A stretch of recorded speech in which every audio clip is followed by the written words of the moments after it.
Day 3 tayo sa ating Hilux build.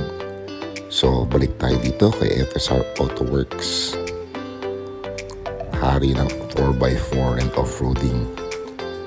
So yun, dito ngayon magpapalagay tayo, papakabit tayo ng mudguard. So nilagay tayo ng jaws na mudguard. Kailangan ng konting chopping pa para na maikabit itong mga mudguard natin, para maiwasan natin ang rubbing ng gulong. Naikabit na rin natin yung snorkel natin, so okay na siya, fit na fit. Kahit na Hilux J, wala nang hindi masyado nilagyan ng mga silicone fillers, so okay siya. So anyway, so tapos na tayo dito, day 3. Ito na yung finished product natin. Medyo mga gagawin pa, umorder pa tayo ng ARB na front bumper. So abangan natin yon. Abangan nyo. Kita tayo soon.